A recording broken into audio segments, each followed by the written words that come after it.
नैसर्गिक संसाधन या धड्याच्या पुढच्या विभागामध्ये आता आपण प्रवेश करतोय. चला तर आता आपण भौगोलिक स्पष्टीकरण बघत आहोत की वरील आकृतीमध्ये माणूस हा विविध काम करताना आपल्याला दिसत आहे. म्हणजे जसं की शेतकरी बैलाच्या सहाय्याने शेत नांगरत आहे, इत्यादी इत्यादी.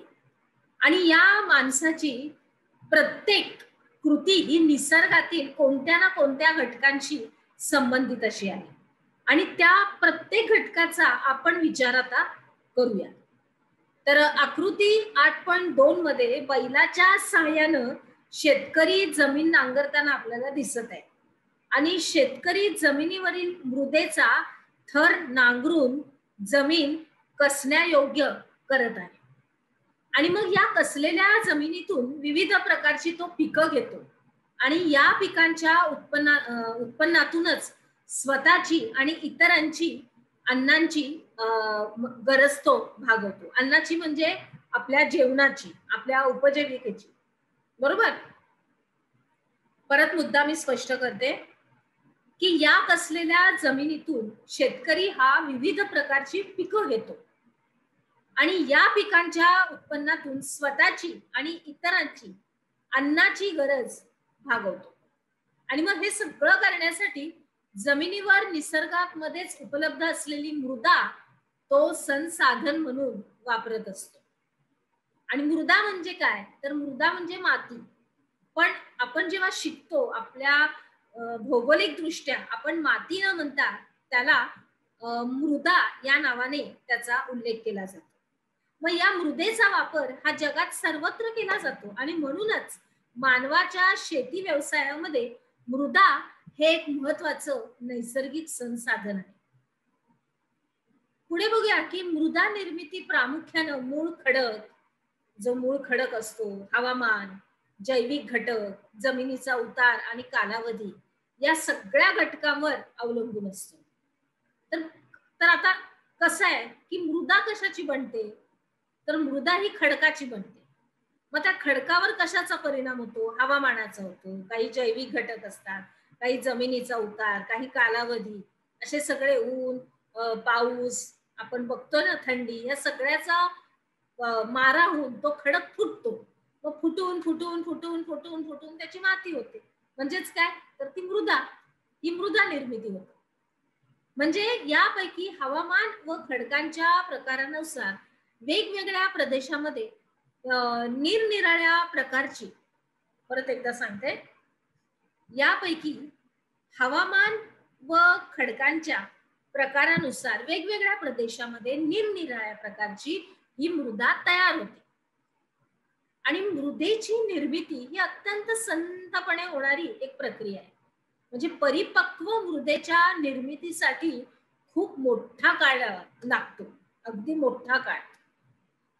म्हणजे साधारणपणे 2.5 सेंटीमीटर जाडीचा मृदेचा थर होण्यासाठी सुमारे 1000 वर्षाचा काळ हा लागू शकतो. बघा. आणि आकृती 8.3 आणि 8.5 मध्ये आपल्याला माणूस मासे पकडताना, तसंच एक माणूस विहिरीतून पाणी काढताना आपल्याला दिसत आहे. आणि या चित्रामध्ये पाणी या नैसर्गिक घटकांचा वापर करून माणूस आपल्या गरजा या पूर्ण करताना दिसत आहे. आपल्याला सगळ्यांना सकाळी उठल्यापासून ते रात्री झोपेपर्यंत पाण्याची नितांत गरज असते. आता मी तुमच्याशी जी चर्चा करत आहे, जे स्पष्टीकरण देत आहे, जे आपण मुद्दे संपूर्णपणे बघतोय, त्यांचं वाचन करून त्यांचा संपूर्णपणे विस्तारीकरण करत आहोत.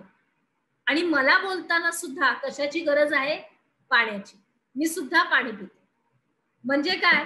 तर सकाळी उठल्यापासून ते रात्री झोपेपर्यंत पाण्याची आपल्याला नितांत गरज असते. आणि मग याच्यावरून पाण्याचे अनन्यसाधारण महत्व आपल्याला लक्षात येते. आणि निसर्गातील संपूर्ण सजीव सृष्टी या संसाधनावर अवलंबून असते.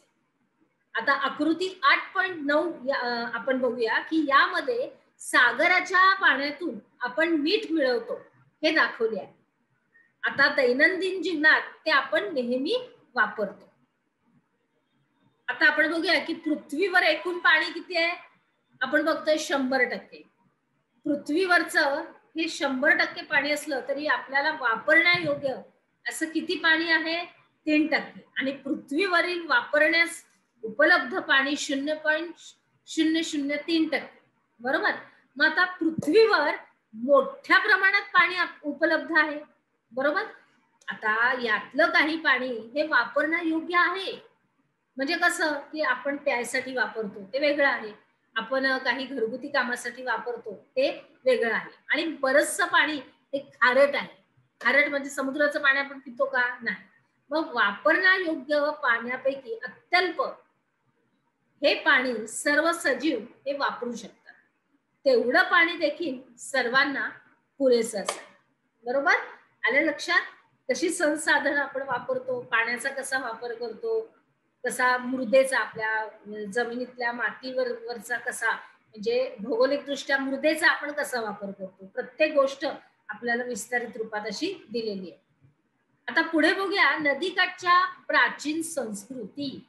ह्याच्यामध्ये इजिप्त, आफ्रिका, त्याच्यानंतर हडप्पा संस्कृती आपल्या भारतातील, आशिया, चीन हे संपूर्ण असे काही ठिकाणं दिलेली आहेत आणि हिंदी महासागर दिलेला आहे. पुढे बघूया आपण काय शिकलो या अंतर्गत. वनांमधून कोणती कोणती उत्पादनं मिळतात ती तुम्ही लिहायचे. अर्थात त्याची नोंद आपल्या वहीमध्ये तुम्हाला करायची. चला तर मग आता आपण आपल्या पुढच्या विभागात प्रवेश करूया.